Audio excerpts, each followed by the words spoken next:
bagaimana sejarah Masjid Nabawi. Dibangun pertama kalinya oleh Rasulullah SAW pada saat Nabi Muhammad SAW hijrah dari kota Mekkah ke kota Yastrib. Bersama para sahabat, Rasulullah SAW turun langsung memindahkan batu, meratakan tanah, dan membangun dinding dari bata dan lumpur. Atapnya dari pelepah dan dedaunan. Kiblatnya menghadap ke Baitul Maqdis, bukan ke Ka'bah. Bukan hanya tempat sholat, tapi juga pusat dakwah, majelis ilmu, tempat menyambut tamu, bahkan ruang sidang pemerintahan.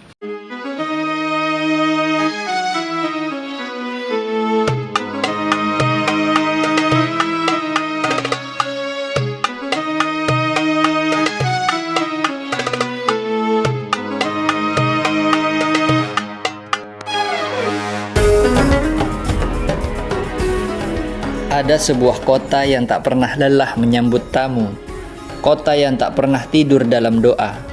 Inilah Madinah Al-Munawwarah, kota yang dipilih oleh Rasulullah SAW sebagai tempat hijrah, tempat lahirnya persaudaraan sejati, dan tanah suci kedua setelah Mekah. Di kota inilah rasa lelah para sahabat berubah menjadi kekuatan. Disinilah luka para muhajirin dijahit dengan cinta dan ukhuwah. Madinah bukan hanya tempat tinggal Nabi Muhammad SAW, tapi juga saksi lahirnya peradaban Islam yang agung.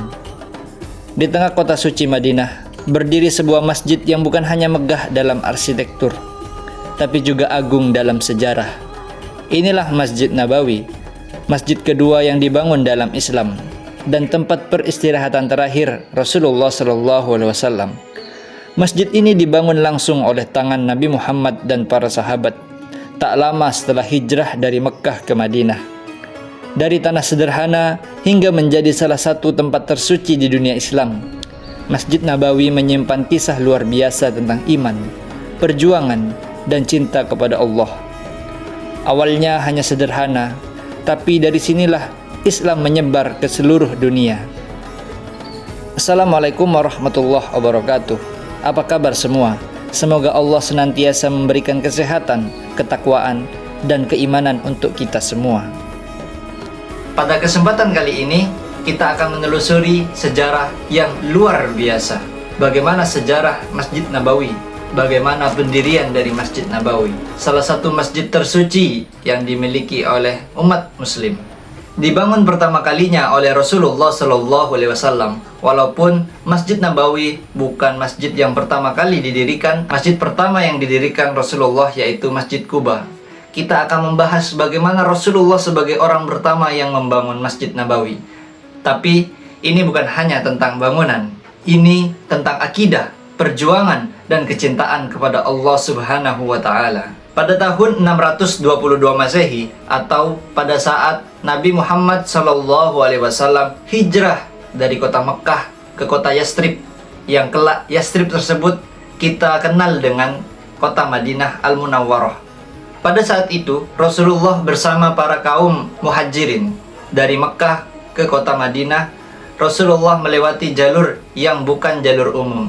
Kenapa? Karena saat Rasulullah tersebut, Rasulullah menghindari untuk ketemu kepada musuh-musuh beliau, sehingga perjalanan itu memakan waktu yang lebih lama. Singkatnya, ketika sampai di kota Madinah, Rasulullah dan kaum muhajirin disambut oleh penduduk kota Yastrib, yaitu kaum Ansor. Lalu, unta betina beliau yang berwarna putih berjalan perlahan di antara sambutan penduduk kota yang sangat mencintai Rasulullah SAW. Lalu unta tersebut berhenti, duduk di sebidang tanah kosong, tempat penjemuran kurma milik dua anak yatim dari Bani Najjar, yaitu Suhail dan Nahal. Mereka berdua ingin menghadiahkan tanah tersebut kepada Rasulullah SAW. Akan tetapi Rasul dengan penuh keteguhan menolaknya. Beliau tidak ingin membangun di atas pendirian yang tanpa hak. Maka tanah tersebut pun dibeli oleh Rasulullah dengan harga yang sesuai. Dan disinilah kelak Masjid Nabawi berdiri. Bersama para sahabat, Rasulullah SAW turun langsung memindahkan batu, meratakan tanah, dan membangun dinding dari bata dan lumpur. Tiang-tiang masjid terbuat dari batang kurma, atapnya dari pelepah dan dedaunan, tanpa arsitek mewah, tanpa upah yang besar, tapi penuh dengan cinta dan penuh ibadah. Ukurannya sederhana dan tidak seluruh bagian dari atas masjid tertutup oleh atap. Kiblatnya menghadap ke Baitul Maqdis di sebelah utara, bukan ke Ka'bah. Sebab saat itu belum turun wahyu perubahan arah kiblat. Di samping masjid, Rasulullah membangun kamar-kamar kecil, tempat di mana istri-istri beliau tinggal.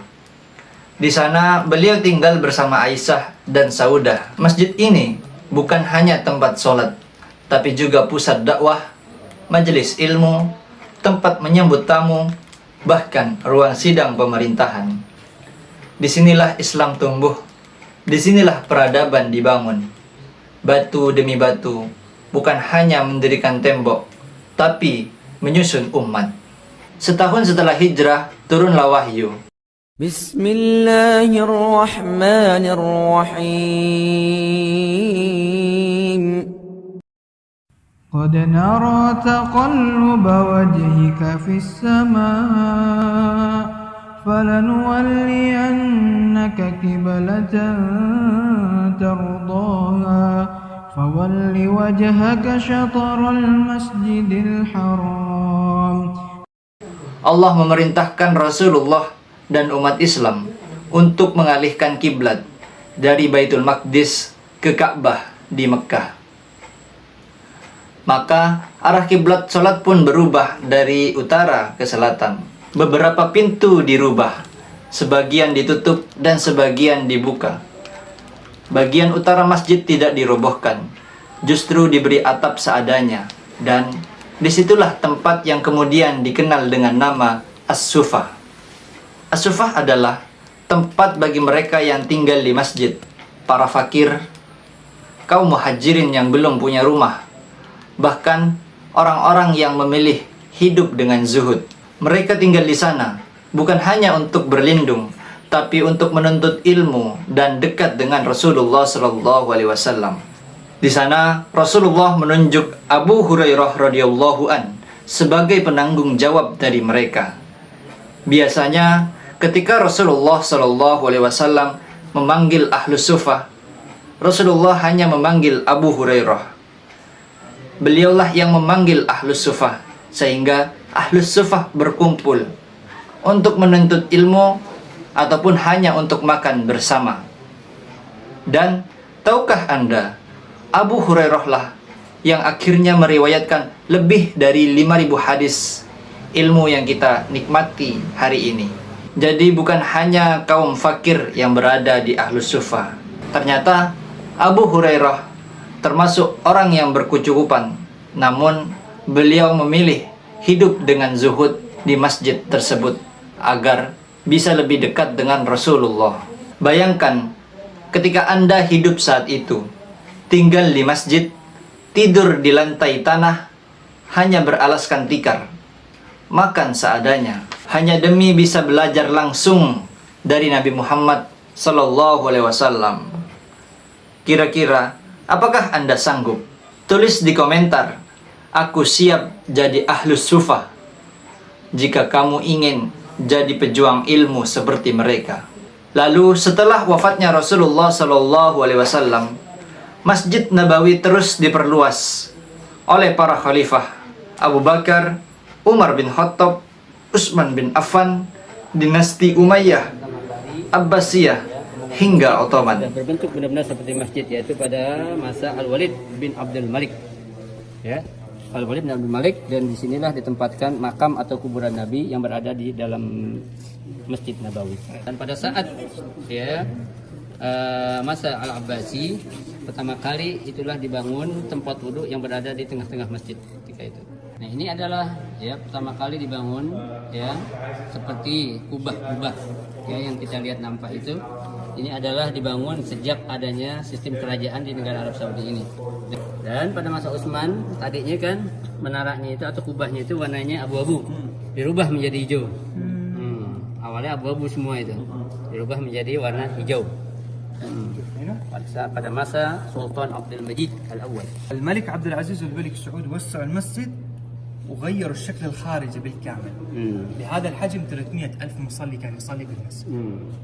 Malik Abdul Aziz dialah Malik Saud, dialah yang pertama kali memperluas dan membangun Masjid Nabawi seperti ini. Pertama kali mereka melaksanakan sholat yang berjumlah 300.000 orang. Pertama kali sholat di dalam Masjid Nabawi telah dibangun dan direnovasi dengan sedemikian rupa.